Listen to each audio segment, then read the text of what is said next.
Les 13 lutins de Noël. Ce soir, Tom ne pouvait dormir. Alors maman est venue lui lire une histoire. Elle a ouvert le grand livre de Noël, celui des contes et des légendes qu'il aime tant. Et une fois encore, la recette fit miracle. Le pouce à la bouche, blotti tout contre sa mère, l'enfant se laissa bercer par la voix maternelle. Il glissa peu à peu dans le merveilleux pays du sommeil, sans même s'en apercevoir. Maman posa alors le livre sur la table de chevet, éteignit la lumière, et après avoir déposé un dernier baiser sur le front de Tom, referma doucement la porte de la chambre derrière elle. Un grand silence prit dès lors possession de la chambre. C'est à peine si l'on entendait la respiration légère de Tom. Mais ce fut de courte durée, car c'est ce moment-là que choisit le grand livre pour s'animer. Il s'ouvrit, déplia lentement ses pages, une à une, puis s'étira avec nonchalance. Aussitôt, 13 petits lutins malicieux et un chat s'en échappèrent, en se faisant la courte échelle et en s'exclaffant joyeusement. Puis, à la queue leu-leu, ils entreprirent l'ascension du lit et s'assirent en tailleur près de l'oreiller. Le chat, lui, préféra le confort moelleux du fauteuil voisin. Et tous observèrent le petit homme pendant quelques instants. Mais, comme ce dernier dormait toujours, alors ils soufflèrent en chœur sur son nez. Réveille-toi, c'est bientôt Noël.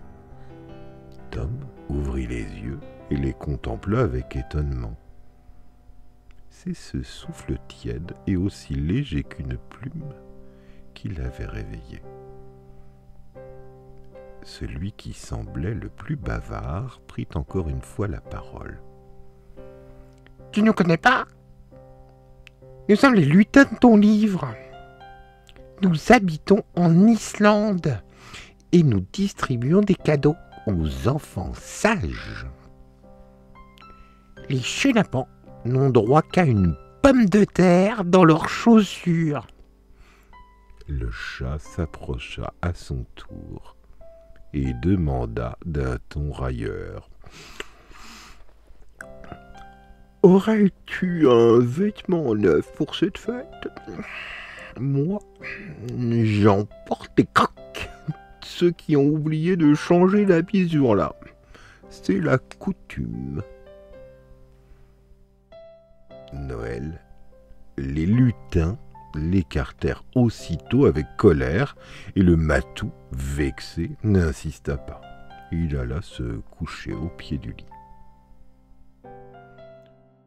« Tom, nous avons fait ce long voyage depuis chez nous pour t'aider à préparer Noël, car tu es le plus adorable des petits garçons. » Mais l'enfant n'eut pas le temps de répondre, car l'instant suivant, une pluie d'étoiles délicates et multicolores descendit du plafond et recouvrit le lit, le sol et les jouets de la chambre. La pièce fut illuminée par ces minuscules gouttelettes irisées et changeantes. À la vue de cette merveille, Tom battit des mains de bonheur, puis, mystérieusement, tout disparut. Les lutins, le chat et l'étrange averse. Le petit dormait de nouveau, paisiblement sous la couette, dans le silence de la nuit. Au matin, Maman le réveilla avec une joyeuse impatience. « Tom, viens vite voir !»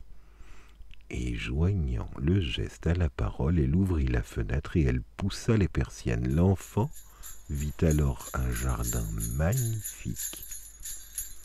Durant toute la nuit, la neige était tombée et à présent recouvrait toits et arbres. Elle tapissait le moindre recoin du village d'une lumineuse blancheur immaculée. Tu vois, Tom, autant de beauté, c'est cela la magie de Noël, ajouta maman ravie.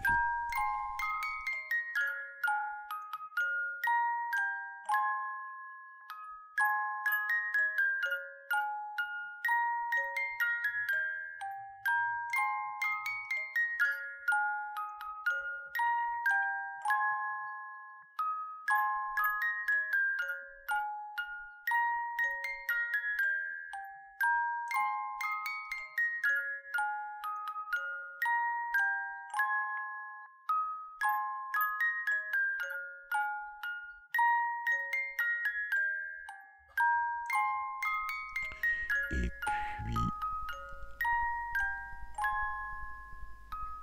voilà, je vérifiais qu'il n'y avait pas de parole de lutin à rajouter et ça ne semble pas être le cas. Et voilà donc un autre conte de bouclé. Au revoir, Sam. Ho, ho, ho! Merry Christmas!